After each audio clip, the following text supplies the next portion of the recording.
So when we talk about mirrors in Physics 30, we don't really spend a lot of time talking about plane mirrors or flat mirrors just because they're really boring. The magnification is always going to be the same. The image is always going to be upright. It's always going to be a virtual image. And the position of your image is going to be the same as the position is of your object. Just there's one's appears to be, the image is going to be appearing to be behind the mirror, whereas the object's going to be in front of the mirror. So we don't do a lot of study of plane mirrors. They're boring. What we want to look at is curved mirrors. So if you've ever been at like a carnival or a fair and you kind of see those trippy mirrors that make you look like you're really fat or really short or really tall, or they kind of distort you, what we're using is we're using curved mirror. And some of you may have dealt with curved mirrors, you may not have, that's okay. What we want to look at is we want to look at the two different types of curved mirrors. So to get a curved mirror, what we could do is we could kind of take a sphere, if we kind of polish the whole thing and we kind of cut a little bit of a piece off. So we have two reflecting surfaces on this piece we cut off. So we kind of have this bulgy part on the outside. This is what we refer to as a convex surface. And then we have this inside that kind of dips in, almost like it caves in. This is going to be our concave reflecting surface. So we're going to look at two types of mirrors. We're going to look at concave mirrors and convex mirrors. You may see the terms converging mirror for a concave mirror and diverging mirror for a convex mirror. For mirrors, we're going to use the terms concave and convex. We're going to save diverging and converging for lenses, which is a little bit later. Just in terms of terminology, with mirrors, we have a lot of terms, so I just want to kind of look at this really quickly here. So you have to remember that this mirror that we have here, this has been cut from a sphere, so that center of that sphere from which the mirror was cut, that's going to be our center of curvature. And then the radius of curvature is going to be from that center of curvature to the mirror's surface. So kind of think of it as like the radius of the sphere. So the vertex, it's going to be the geometric center of our curved mirror surface. So if we have this curved mirror here, the center of it is going to be at this point. This is going to be our vertex. And then the principal axis, is going to be drawn through the vertex, and it's going to be perpendicular to the mirror's surface.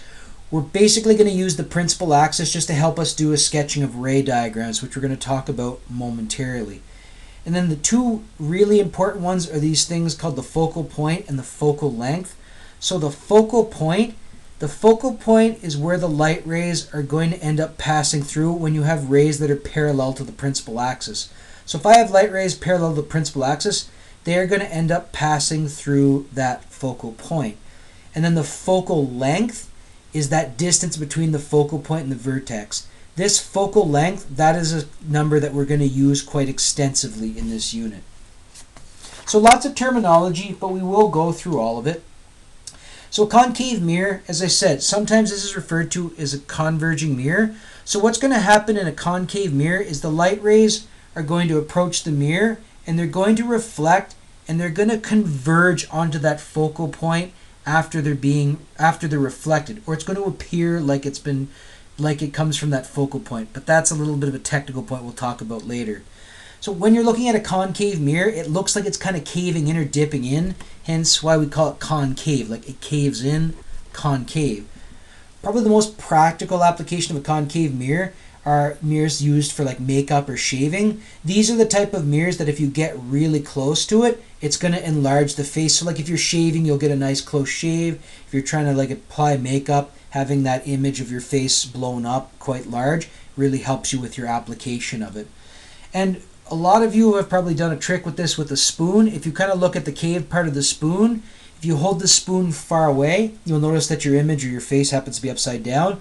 But you'll notice as you pull it closer, eventually there's going to be that point where the image is no longer inverted. It's going to be upright, and then it's going to get enlarged. In that case, your spoon's acting like a concave mirror as well. So convex mirrors. Convex mirrors, these are the ones that are going to be bulging out. These are referred to as diverging mirrors sometimes.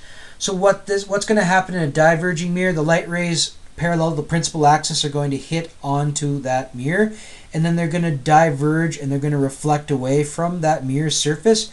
They're going to appear like they originate from some virtual focal point, but we'll talk about that when we do the actual ray diagrams. Probably the biggest application of convex mirrors, it's usually for security applications. The main thing is whenever you have a convex mirror, it's going to enlarge your field of view, or it's going to make everything in it smaller. This allows you to see much more in that mirror. So if you're trying to see around like a blind corner, or if you have a security like in a store and you want to be able to see like around all the aisles and that, most likely you're going to see a convex mirror. Most likely you're going to see it placed in a corner as well. So next time you're like in a store, like most like a little convenience store or something like that, have a look around for that. So convex mirrors, they're a little bit on the boring side. They will always produce images that are smaller, they'll always be upright, and they're always going to be virtual. So the last thing before we get into the actual drawing is what we're going to do is we're going to teach you how to draw what's called a ray diagram. So what we want to do is we want to pick a point on our object, and we want to see what's going to happen to those light rays once they hit the mirror. And we can use that to actually tell us a lot about the image in question. The ray diagram is not meant to be the most accurate way of getting your answer. We're going to show you the math way to do this eventually, but the ray diagram is meant to kind of give you a rough answer, a rough idea of what your answer should be, and we can kind of use it as a plan B. So if you're doing some calculations and you're not sure of your answer, you can always sketch a quick ray diagram to see whether it validates your answer or it happens to invalidate your answer. Now, on a diploma exam, you won't be asked to sketch ray diagrams because it is a multiple choice and numerical response exam, but maybe they'll give you like some scenarios and they'll ask you to identify which one has the correct ray diagrams drawn. When you're drawing ray diagrams, we're going to teach you how to draw 3 specific rays. You only have to actually successfully draw 2 of them because you want to look at the intersection of the 2 of the reflected rays. Once you find that intersection, you are good to go. So there's 3 rays that we can draw for the converging mirror. The first ray, we'll draw it parallel to the principal axis. Once it hits the mirror's surface, it's going to pass through the focal point. And this will obey the law of reflection, but we're just simplifying it. So parallel to the principal axis, it will reflect through the focal point. And the second ray is kind of the opposite of that one. If you draw the ray through the focal point, once it hits the mirror, it's going to reflect back parallel to the principal axis.